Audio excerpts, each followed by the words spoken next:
Parce qu'on a la qualité de vie. Amen. La Bible dit qu'il va à la rencontre de Melchisedec. La Bible dit que Melchisedec est roi de justice, il est roi de paix et il est souverain sacrificateur. Mais il va chez Melchisedec pourquoi? Pour présenter la dîme. Parce que la dîme, on ne la donne pas à tout le monde. On la donne à Dieu. Donc lui, il va rencontrer Melchisedec qui est supérieur à lui. Parce que c'est le supérieur qui bénit l'inférieur. Donc il va et Melchisedec le bénit. Et vous voyez que cette fois-ci, c'était au présent. C'était pas au futur. Donc la promesse que Dieu a faite à Abraham à Genèse 12 s'est réalisée à Genèse 14 lorsque Abraham a posé l'acte qui méritait la bénédiction. Dès qu'il a prélevé la dîme de tout ce qu'il a eu, Dieu l'a béni par le canal de Melchisedec. Parce que Melchisedec est la théophanie de Dieu. Donc le représentant de Dieu. Dieu n'étant pas sacrificateur, ne peut pas recevoir l'offrande directement. L'offrande doit passer par un sacrificateur. Donc il suscite une théophanie de lui. Il est roi de justice, il est roi de paix et il est sacrificateur. Lorsque Abraham apporte la dîme à Melchisedec, Melchisedec communique quelque chose qui est en lui. La première des choses qu'il communique en lui, c'est la justice de Dieu. La deuxième des choses, il communique la paix. La troisième des choses, il communique le salut. La quatrième des choses, il communique la royauté. Parce qu'on verrait que après, il y a des rois qui sont sortis des reins d'Abraham. Abraham n'était pas roi. Mais pourquoi des rois sont sortis? Parce que quelqu'un lui a communiqué la royauté. On ne peut pas te donner ce qu'on n'a pas. Amen. Et à la fin, Melchisedec lui communique la sacrificature. Pour que dans ses reins sortent des sacrificateurs. Donc, vous voyez qu'il a été béni, pas matériellement seulement. Dieu lui a donné la justice, la paix, la royauté, la sacrificature et le salut.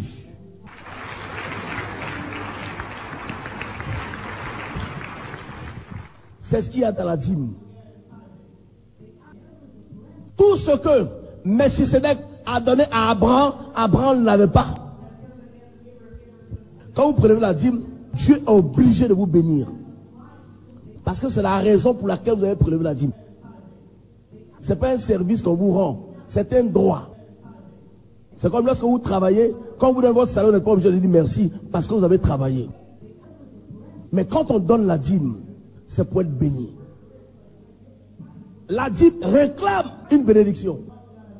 Donc, il bénit Abraham parce qu'au départ, lorsque Adam et Ève ont mangé le fruit de la connaissance du bien et du mal, Dieu a maudit la terre.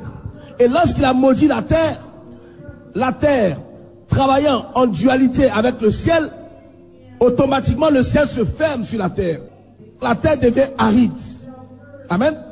Et il dit à Adam, c'est à la sueur de ton visage que tu mangeras ton pain. Alors qu'avant ça, Adam ne travaillait pas. Après, lorsque Caïn tue Abel, il maudit l'homme par le canal de Caïn.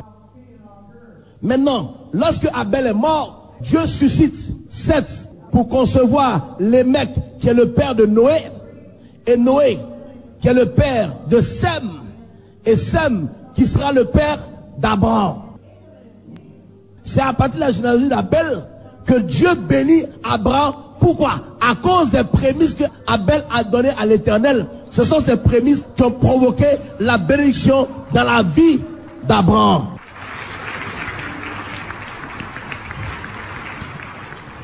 Et Abraham, étant le fils d'Abel, a eu dans le cœur le réflexe que Abel a eu.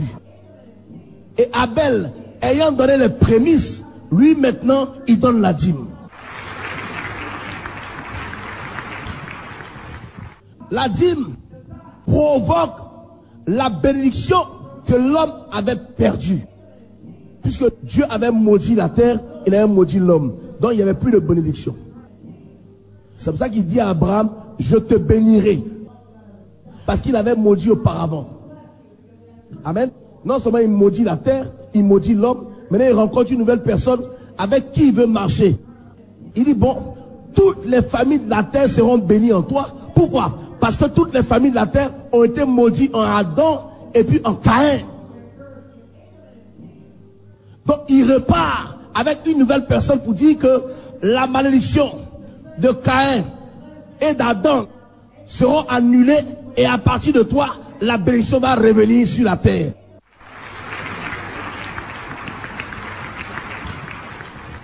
C'est pour ça qu'il dit à Abraham que toutes les familles de la terre seront bénies en toi parce que c'est toutes les familles de la terre qui ont été maudites en Adam. Amen. Et nous constatons que pendant que Melchisedec prenait la dîme d'Abraham, il a fait une action de grâce. La Bible dit que il a pris du pain et du vin. Mais qu'est-ce que le pain et le vin ont à voir avec la dîme? Mais pourquoi lui, il prend le pain et le vin pendant que Abraham vient donner sa dîme? En fait, il prend le pain et le vin pour dire que moi, Melchisedec, sacrificateur du Dieu très haut, je prends ta dîme. Mais après moi, quelqu'un d'autre va continuer. Vous verrez que Melchisedec a pris la dîme d'Abraham une seule fois et on a pu parler de Melchisedec. Donc le pain et le vin symbolisent Christ. En même temps, ça confirme que Abraham est le premier chrétien né de nouveau parce que c'est en présence de Christ qu'il donne la dîme.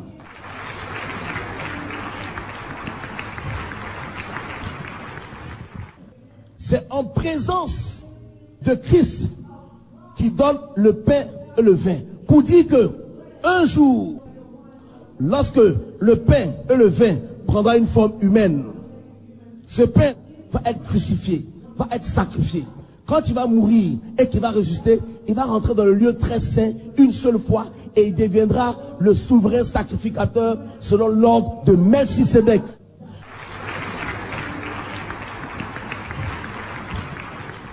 Le même Melchisedec. Ça veut dire que Melchisedec était en train de préparer la venue de son successeur. Amen. C'est pour cela que Melchisedec est semblable à Jésus-Christ. Dans le sens où il est roi de justice. Jésus-Christ aussi est la justice de Dieu. Jésus-Christ est prince de paix alors qu'il a apporté la paix. Il est roi de Salem. Jésus-Christ aussi est roi. Il apporte le salut. Jésus-Christ apporte le salut. Donc c'est en cela qu'ils sont semblables. Parce qu'il fallait quelqu'un de semblable et de supérieur à Abraham pour devenir souverain sacrificateur selon l'ordre de Melchisedec. Quand on parle de l'ordre, ça veut dire que Melchisedec prend la place du Père maintenant. Il n'est plus semblable à Jésus-Christ. Mais il est supérieur parce que maintenant, il prend la position du Père pour dire que tu es souverain sacrificateur à perpétuité selon l'ordre de Melchisedec.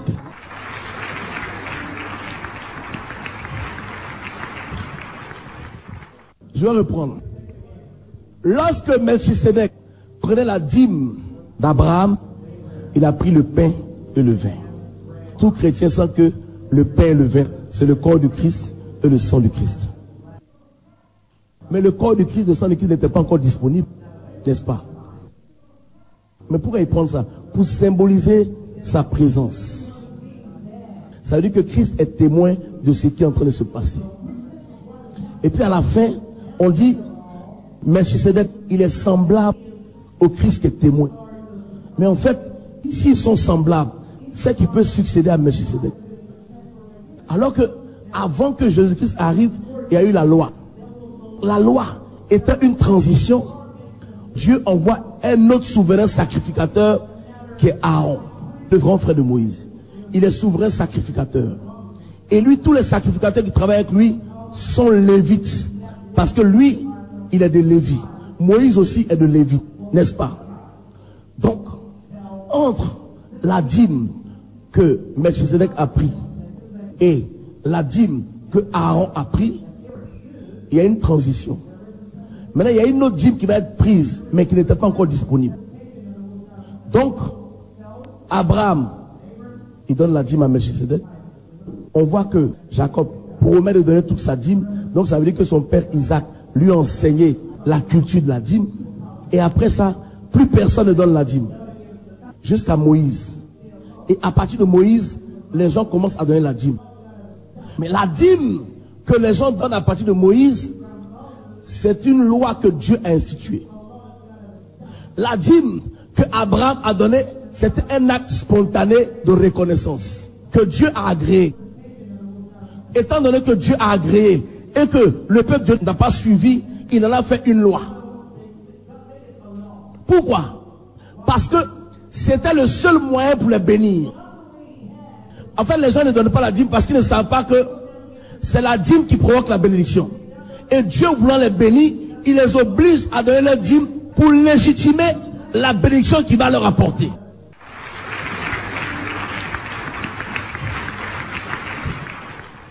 Genèse 28, versets 18 à 22. Jacob se leva de bon matin. Il prit la pierre dont il avait fait son chevet. Il la dressa pour monument. Il versa de l'huile sur son sommet. Il donna à ce lieu le nom de Bethel. Mais la ville s'appelait auparavant Luz. Jacob fit un vœu en disant: si Dieu est avec moi et me garde pendant ce voyage que je fais, s'il me donne du pain à manger et des habits pour me vêtir, et si je retourne en paix à la maison de mon père, alors l'Éternel sera mon Dieu.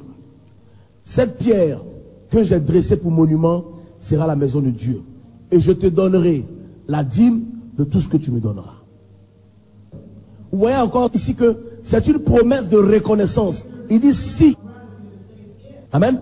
Donc il fait un vœu parce que lorsqu'il fuyait son frère, à un moment donné, il s'est senti épuisé et il s'est reposé. Il a pris une pierre, il a mis sur sa tête et il s'est endormi. Et lorsqu'il s'est endormi, il a une vision. Dans cette vision, il voyait des anges monter et descendre. En général, les anges sont au ciel. Donc, il devait voir les anges descendre et monter. Mais il voit les anges monter et descendre. Ça veut dire quoi?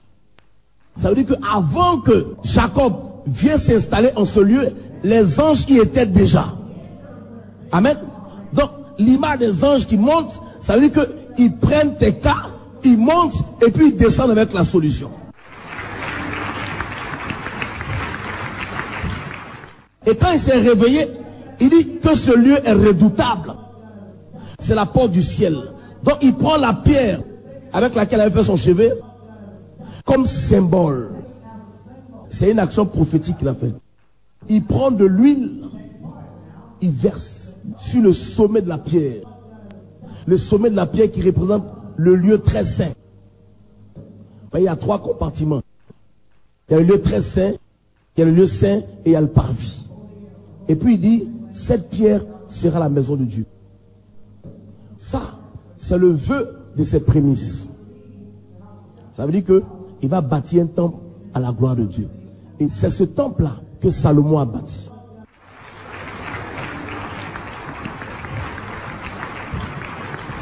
Ouais, la puissance de la parole d'un homme. Ça veut dire que lui, il est mort après. Mais un de ses enfants a réalisé son vœu. Parce que ça tenait à cœur à Dieu. Amen. Il dit, si Dieu me protège, si Dieu me garde, si Dieu me donne à manger, s'il permet que je retourne dans la maison de mon père, ce Dieu-là deviendra mon Dieu. Je bâtirai un temple pour lui et je lui donnerai la dîme de tout ce qu'il m'aura donné. Ça veut dire quoi? Tu la donnes parce que tu es reconnaissant de ce que c'est Dieu qui t'a donné. Quand vous avez ce Dieu-là pour Dieu, et que vous êtes en règle devant ce Dieu, en prélevant votre dîme, il vous protège, il vous garde, il vous donne la paix, il vous donne des habits pour vous vêtir, il prend soin de vous.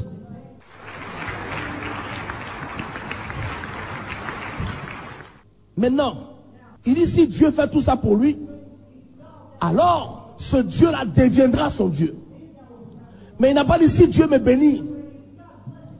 Parce que Isaac l'a déjà béni. Parce qu'il a résisté à l'ange et l'ange l'a béni. Maintenant, il voulait avoir une alliance directe avec ce Dieu-là. Donc pour dire que lorsqu'on donne la dîme, c'est par reconnaissance. Quand on donne la dîme, c'est pour dire à Dieu tout ce que j'ai, tout ce que je suis, tout ce que je suis devenu. Si toi, Dieu, tu ne voulais pas, je n'aurais jamais pu être cela. Mais lorsqu'on refuse de donner, ça veut dire quoi? Dieu ne nous protège pas. On n'a pas la paix. On n'est pas en sécurité.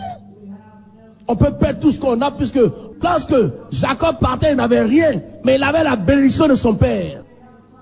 Ça veut dire quoi? Matériellement, il n'avait rien, mais il y avait un dépôt en lui qui a fait que dans la maison de Laban, il a prospéré. Pourquoi? Parce qu'il était béni.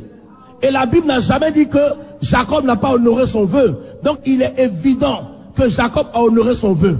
Et si Jacob a honoré son vœu, Dieu l'a protégé. La preuve, lorsque Laban a voulu faire mourir Jacob, la Bible dit que Dieu s'est révélé à Laban pour dire tu ne le touches pas.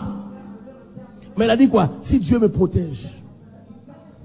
C'est la dîme de Jacob qui a fait que Dieu l'a protégé. Maintenant, quand toi tu ne prenais pas ta dîme, tu comptes sur qui au jour de la détresse? Tu comptes sur quoi? Si tu estimes que ce que tu as, c'est par tes propres forces, c'est par tes relations, il n'y a pas de problème. C'est toi qui vois. C'est qui est sur Dieu. Il n'attend pas ça pour être Dieu. Si toi tu ne le fais pas, il va susciter d'autres personnes pour le faire. Parce qu'il veut bénir. Dieu veut bénir. Mais c'est notre cœur même qui bloque la bénédiction de Dieu. Quelqu'un qui ne peut pas donner le minimum à Dieu. Et puis il demande le maximum à Dieu. Vous trouvez ça cohérent? La dîme, c'est le 1/10. Il dit si Dieu me protège, si Dieu me garde, si je retourne en paix dans la maison de mon Père, alors l'Éternel sera mon Dieu. Et je te donnerai la dîme de tout ce que tu m'auras donné. Donc c'est la même mentalité qu'Abraham a eue. Parce que tout ce que Dieu lui a donné, il a donné la dîme de tout. Donc quand tu es fils d'Abraham, tu dois prélever la dîme de la reconnaissance. Amen. La reconnaissance, c'est se sentir redevable vis-à-vis d'eux. Lorsqu'on te fait du bien et que tu penses que c'est normal, tu es un ingrat. C'est ça l'ingratitude. Parce que rien n'est normal. Pour que quelqu'un te fasse du bien, c'est Dieu qui met dans le cœur de la personne. Dieu te donne, et puis toi tu estimes que tu ne dois rien à Dieu. Mais tu n'es pas intelligent, mon ami. La Bible dit que c'est lui qui donne la sémence au semeur. Pourquoi? Pour que le semeur sème. Parce que Dieu aime ceux qui sèment.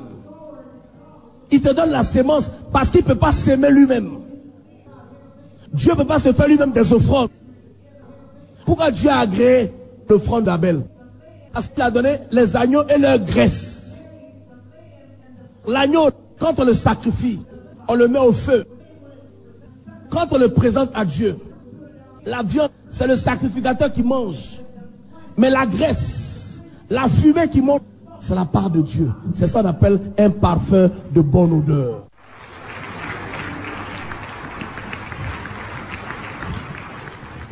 Dieu agrée les offrandes.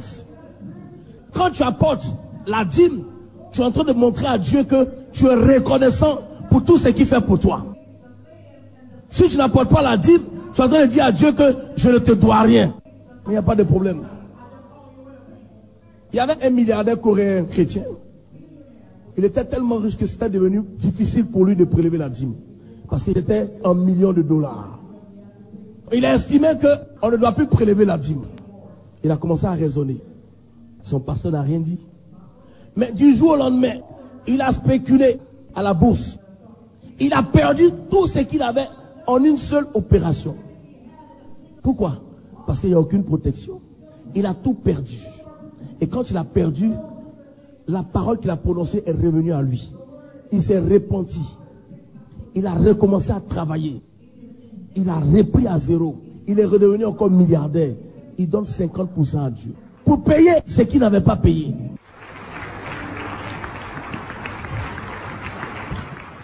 L'argent, c'est une énergie.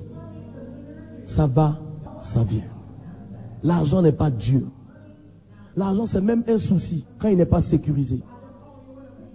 Mais tout cet argent qui t'a donné, Jacob dit, je te donnerai la dîme de tout ce que tu me donneras.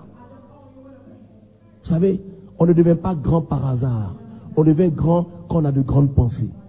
On devient grand quand on a une grande vision. On devient grand quand on a de grandes valeurs.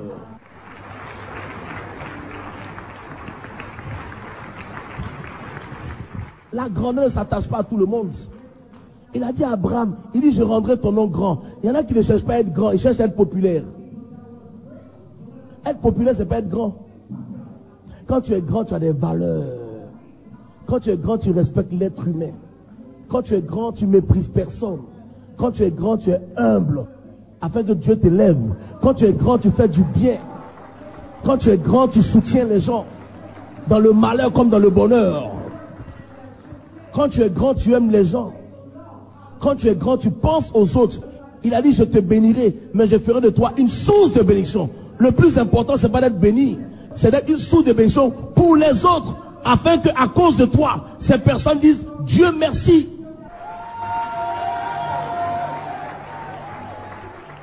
Un grand ne se vante pas de ce qu'il fait. Un grand ne se glorifie pas parce qu'il a fait ça pour Pierre ou pour Paul. Quand Dieu te rend grand, tu dois comprendre que ce que tu fais, c'est Dieu qui permet que tu le fasses. Donc tu n'as aucune gloire. Parce que toi-même, il t'a donné la sémence pour que tu sèmes. Donc c'est pas pour toi.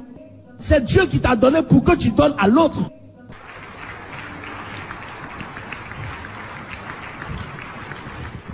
Donc tu ne peux pas te vanter de ça. Au contraire, tu dois dire Dieu merci. Parce que à cause du fait que tu donnes à l'autre, Dieu te donne plus pour que tu en aies pour donner aux autres. Donc dans tous les cas, ça revient à Dieu.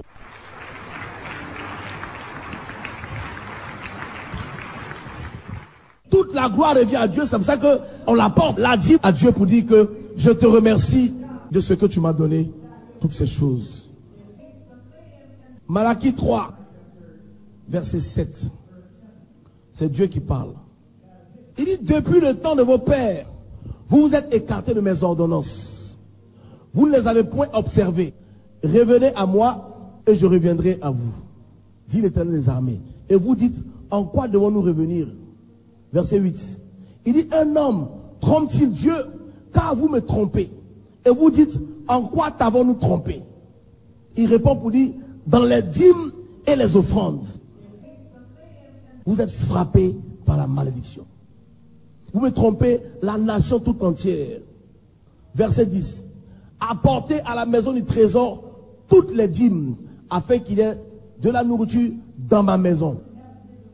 Mettez-moi de la sorte à l'épreuve, dit l'Éternel des armées, et vous verrez si je n'ouvre pas pour vous les écluses des cieux, et si je ne répands pas sur vous la bénédiction en abondance. Verset 11. Pour vous, je menacerai celui qui dévore, et il ne vous détruira pas les fruits de la terre, et la vigne ne sera pas stérile dans vos campagnes, dit l'Éternel des armées. Toutes les nations vous diront heureux, car vous serez un pays de délices, dit l'Éternel des armées. Un homme trompe-t-il Dieu, car vous me trompez, et vous dites, en quoi t'avons-nous trompé? Dans les dîmes et les offrandes. Ce que vous devez comprendre déjà, c'est que la dîme ne vous appartient pas. Vous ne pouvez pas faire des projets sur la dîme. La dîme, vous ne la donnez pas à qui vous voulez. La dîme doit venir à la maison du trésor. La dîme, c'est le substitut du souverain sacrificateur qui réceptionne la dîme. C'est important. Tu ne donnes pas la dîme à un pasteur parce que tu aimes bien la tête du pasteur. Ça ne te revient pas. Les gens ne prenaient pas la dîme parce qu'ils pensent que c'est leur argent. Ce n'est pas leur argent. C'est comme tu en as fait avec quelqu'un et puis l'affaire marche. Tu enlèves la part de la personne. Tu ne mélanges pas avec ton argent, c'est la même chose. Donc il dit, vous me trompez parce que vous pensez que la dîme vous appartient. Il dit, mais un homme trompe-t-il Dieu? Puisque Dieu, il sonde les cœurs, les reins. Lui, il sait ce que tu as. Il sait ce que tu as reçu. Parce que c'est lui qui t'a donné. Et tu veux le tromper. Il dit dans les dîmes et les offrandes. Donc il n'y a pas que les dîmes, il y a les offrandes aussi. Ça, on verra ça plus tard. Il dit apportez à la maison du trésor toutes les dîmes. À la maison du trésor. Donc la dîme s'apporte dans une église. Pas avec des pasteurs ambulants. C'est ça aussi. Mais rien de mal dans votre vie, souvent vous ne comprenez pas. Vous êtes dans une église et vous donnez votre dîme ailleurs. Mais qui est le gardien de ton âme? Qui intercède pour toi? C'est l'aventurier ou bien c'est l'église? Où tu as eu ton travail? Où Dieu t'a béni? C'est à la maison du trésor qu'on reçoit la bénédiction. Amen. Donc c'est à la maison du trésor que tu prélèves ta dîme. Et quand tu prélèves ta dîme, l'homme de Dieu te bénit. On a vu ça avec Melchisedec tout à l'heure. Maintenant, il va dire, apportez à la maison du trésor les dîmes, afin qu'il ait de la nourriture dans ma maison. Et mettez-moi de la sorte à l'épreuve, dit l'Éternel des armées, et vous verrez si je n'ouvre pas pour vous les écluses des cieux, et si je ne répands pas sur vous la bénédiction en abondance. Si Dieu parle d'ouvrir les écluses des cieux, ça veut dire qu'elles sont fermées. Les gens sont pauvres parce que le ciel est fermé sur leur tête. C'est tout. Depuis le péché adamique, Dieu a rouvert le ciel à partir de la dîme d'Abraham. C'est pour ça qu'il dit je te bénirai. Parce qu'à ce moment-là, il ne pouvait pas bénir parce qu'Abraham n'avait pas encore posé l'acte qui légalisait l'ouverture des écluses des cieux sur sa vie. Et lorsque il a prélevé la dîme, Melchisedec a dit quoi? Il dit béni soit le Dieu très haut, maître du ciel et de la terre. Pour dire que béni soit le seul Dieu qui peut fermer et qui peut ouvrir. N'est-ce pas? Il bénit ce Dieu-là qui t'a sauvé de la guerre. Donc ça veut dire quoi? Je donne ma dîme parce que Dieu m'a sauvé de la guerre et puis il m'a enrichi. N'est-ce pas? Maintenant, il dit apportez à la maison du trésor vos dîmes et mettez-moi de la sorte à l'épreuve. Puisque votre cœur est dur, mettez-moi à l'épreuve et vous verrez si je n'ouvre pas. S'il dit je n'ouvre pas, c'est que le ciel est fermé. Dieu ne peut pas ouvrir quelque chose qui est déjà ouvert. N'est-ce pas? Donc ça veut dire que la dîme est la seule clé qui ouvre le ciel sur la vie d'un homme. Maintenant la question que je me pose, Dieu te dit, mets-le à l'épreuve, prélève ta dîme, il va ouvrir le ciel sur ta vie. Et il va te bénir abondamment. Bon, toi tu ne prélèves pas la dîme. Avec quoi tu ouvres le ciel sur ta vie? Dans la Bible, il n'y a aucune autre clé qui ouvre le ciel. Même quand Dieu a promis à Abraham, Dieu n'a pas pu bénir Abraham sur place. Il fallait que Abraham envoie la dîme de tout d'abord pour que Melchisedec le bénisse au présent. Dieu a promis à Abraham de le bénir. C'était un futur. Est-ce que quelqu'un comprend ce que je dis? Dès qu'il a posé l'acte, qui est la clé qui ouvre le ciel, Melchisedec a ouvert le ciel sur sa vie directement. Parce que c'est cet acte qui ouvre le ciel. Maintenant la question que je te pose, si tu ne prenais pas la dîme, tu n'ouvres pas le ciel sur ta vie, à quoi tu t'attends? Et Dieu donne la réponse ici. Verset 8. Il dit un homme trompe-t-il Dieu? Quand vous me trompez, et vous dites en quoi t'avons-nous trompé? Dans les dîmes et les offrandes. Verset 9 il dit quoi? Vous êtes frappés par la malédiction. Donc ça veut dire quoi? À cause du fait que vous me trompez dans la dîme, à cause du fait que vous n'apportez pas votre dîme, vous êtes frappés par la malédiction. Pourquoi? Parce que Dieu, il a maudit la terre, il a maudit l'homme. Donc il y a une malédiction. Maintenant lui, Dieu, il sait comment faire pour lever cette malédiction. Maintenant il ne t'explique pas. Il dit obéis, donne-moi ta dîme et tu verras si je n'ouvre pas le ciel sur ta vie et si je ne répands pas la bénédiction. Mais si tu ne le fais pas, qu'est-ce qui t'attend? C'est la malédiction.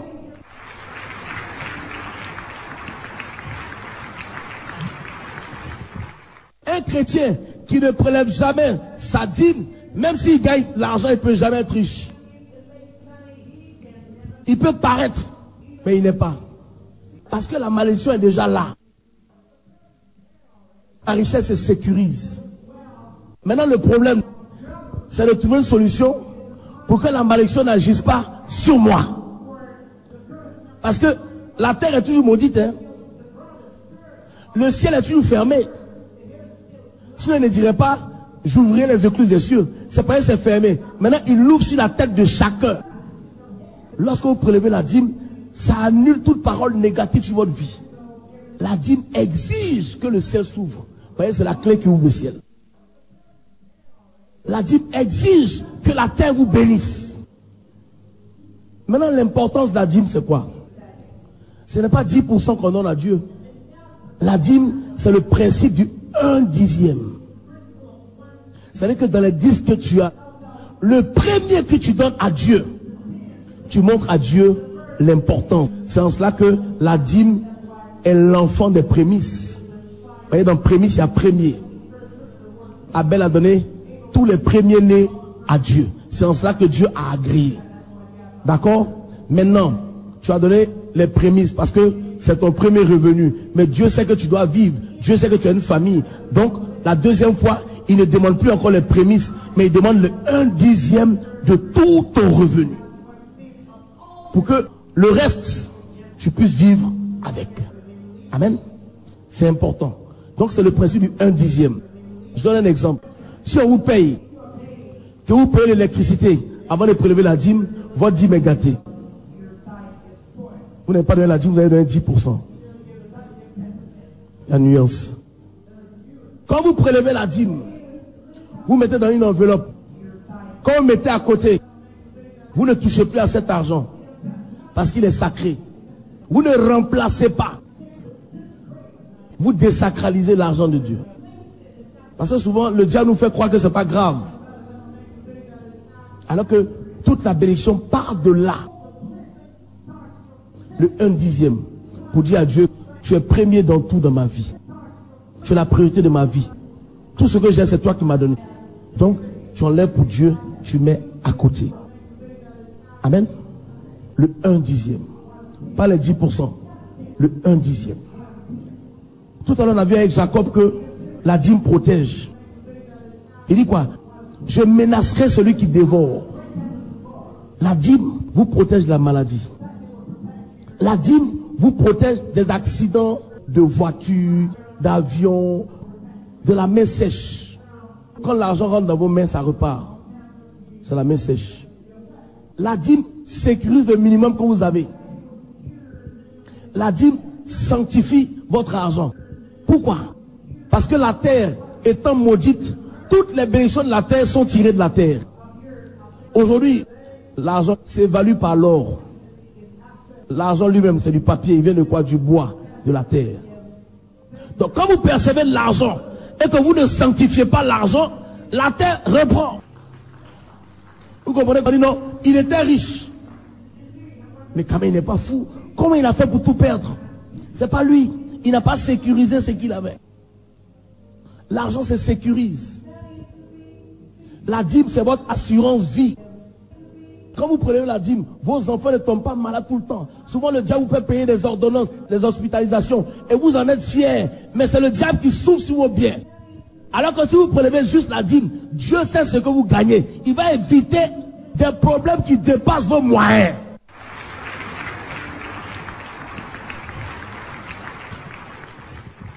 Il dit, si Dieu me donne à manger, je ne peux pas prélever la dîme et puis manquer de nourriture.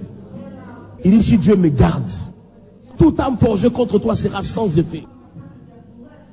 Mais tu leur as rien demandé. C'est Dieu qui a mis dans leur cœur. C'est comme ça que Dieu pourvoit aux besoins de son peuple. Et je veux vous dire, quand vous êtes chrétien, ne bénissez pas les gens du dehors d'abord. Bénissez les gens de la maisonnée d'abord. Vos frères, vos soeurs, c'est eux que vous devez bénir. Vous ne devez pas chercher une gloire dehors. Mais soutenez vos frères. De sorte que, il dit Dieu merci. Mais le mendiant qui est dans la rue, il ne connaît même pas ton Dieu.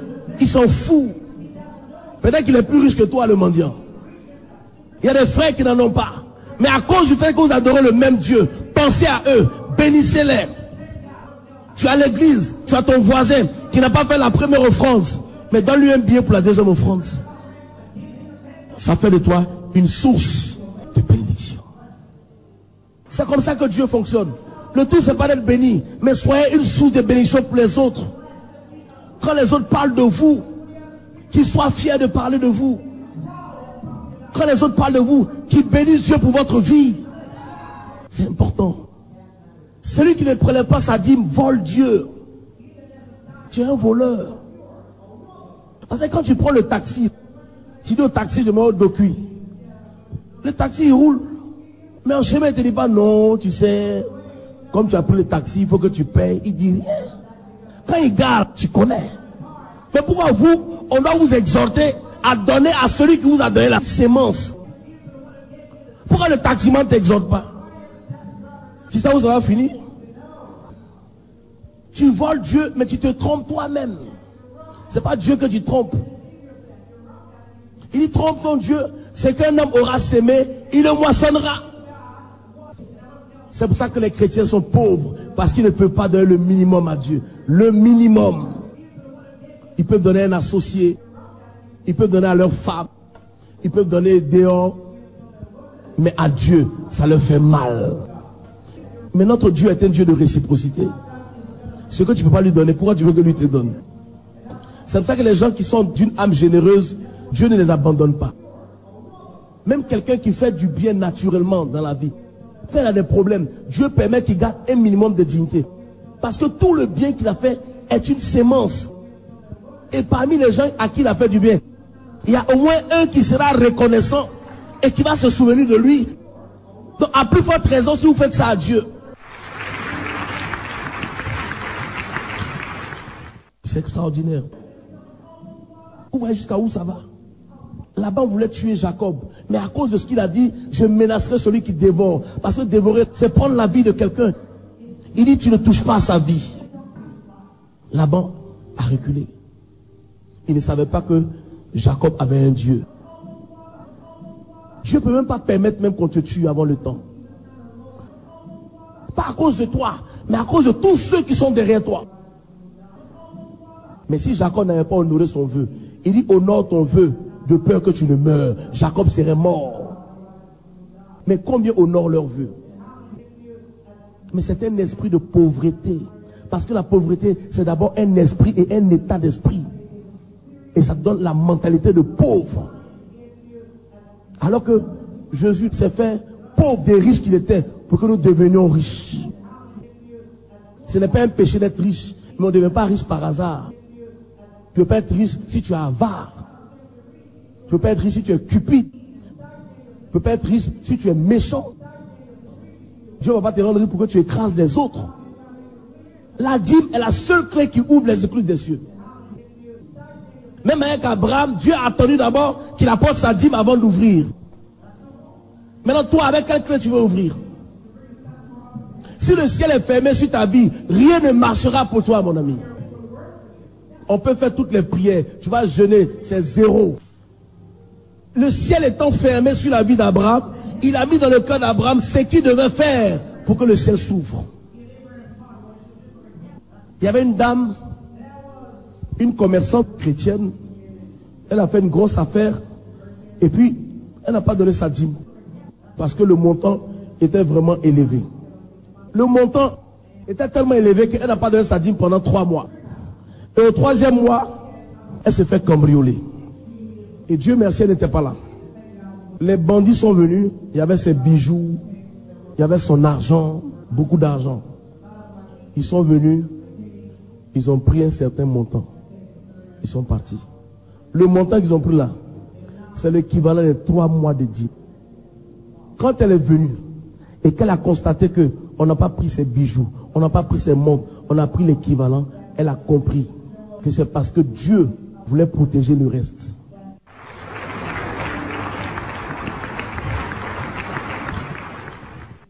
Ça veut dire quoi?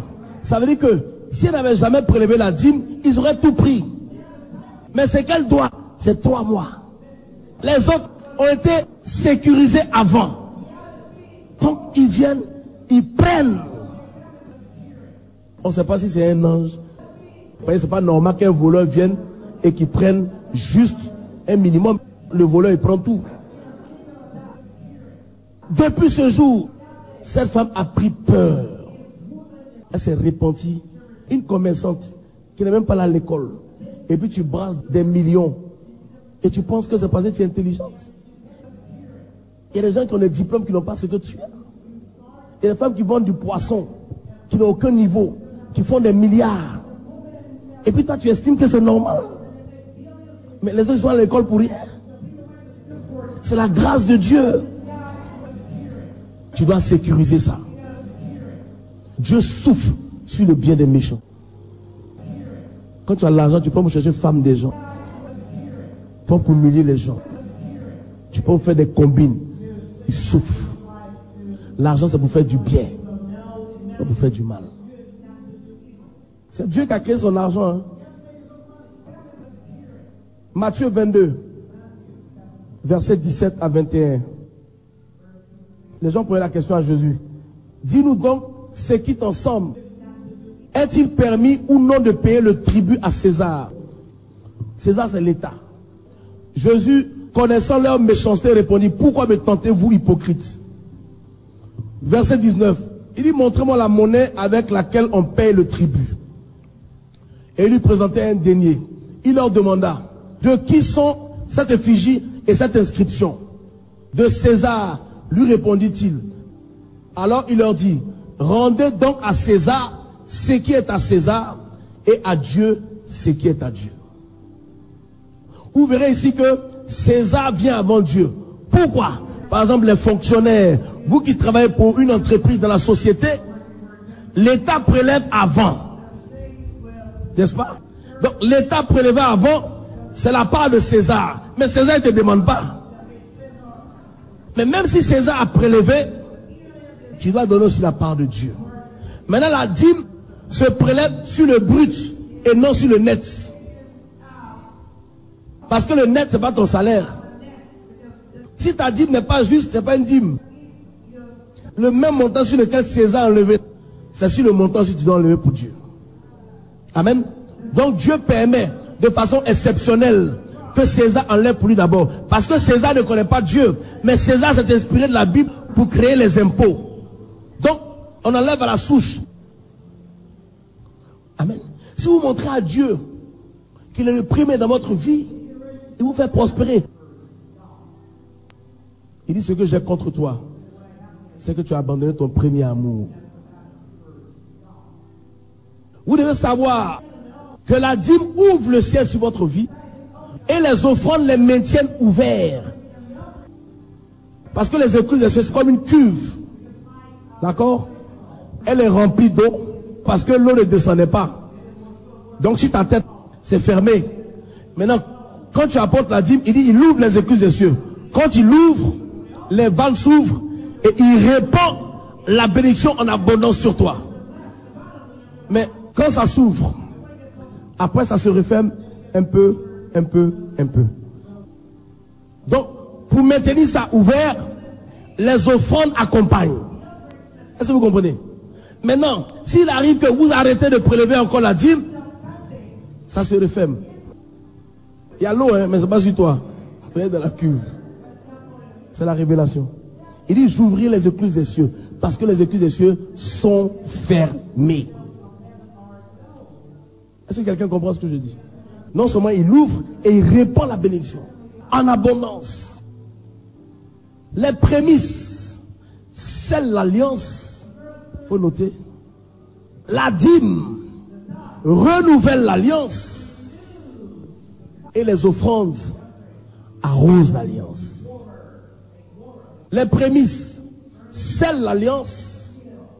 La dîme renouvelle l'alliance. Ça veut dire que chaque fois que tu viens donner la dîme, tu renouvelles ton alliance avec Dieu. Il est dans la fidélité. Et les offrandes arrosent. Amen. Galates 6, verset 6.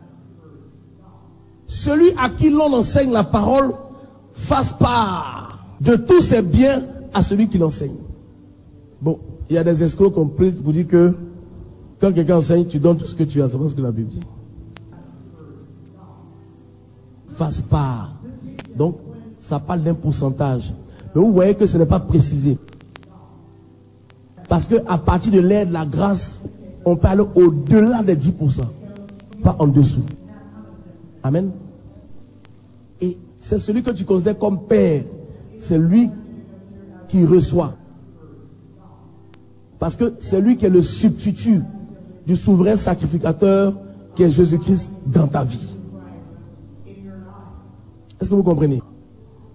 Tout ce que tu as comme bien, c'est Dieu qui t'a donné. et tu dois donner une part à Dieu. C'est ce que la Bible dit. Amen. Pour récapituler, vous devez comprendre que Dieu, à cause d'Adam et Ève, a maudit la terre. D'accord? À cause de Caïn qui a tué Abel, il a maudit l'homme. Donc ça veut dire quoi? Le ciel est fermé, la terre est aride, l'homme est maudit. Maintenant, il prend un autre descendant d'Abel, qui est Seth, et il tisse une alliance avec lui pour le bénir. Puisqu'il sait qu'à cause d'Adam et Ève, la terre est maudite, l'homme est maudit, le ciel est fermé, la terre est aride. Pour régler ce problème, parce que c'est un décret qui abroge un autre décret. La solution que lui, Dieu a trouvée, c'est que l'homme prélève la dîme afin que le ciel s'ouvre sur sa vie. Amen. Donc pour dire que tu peux être dans un pays prospère, le ciel peut s'ouvrir sur la tête de ton voisin et se fermer sur ta tête parce que vous ne posez pas les mêmes actes. Vous pouvez être dans la même église, avoir le même père spirituel, ne pas avoir la même bénédiction parce que vous ne posez pas les mêmes actes. Chacun a son ciel. Chacun a sa terre. La personne qui perçoit ta dîme, c'est aussi une terre. Et cette personne va être une terre fertile. Parce que si Melchisedec n'était pas béni, il n'aurait pas béni Abraham. Donc, on donne la dîme à quelqu'un qui est béni. La Bible dit, à ceux qui en ont, on en donnera. Et ceux qui n'en ont pas, parce qu'ils n'ont pas semé, le peu qui n'ont pas, on va arracher. Donc, ça dépend des actes qu'on pose. Vous pouvez être voisin, et ne pas poser les mêmes actes. Vous pouvez être voisin, pendant que l'autre vient s'aimer, toi tu le regardes. Mais lui, il a s'aimé. C'est ton attitude qui déterminera ton attitude. C'est les pensées que tu as pour Dieu que Dieu aura pour toi. Que Dieu vous bénisse.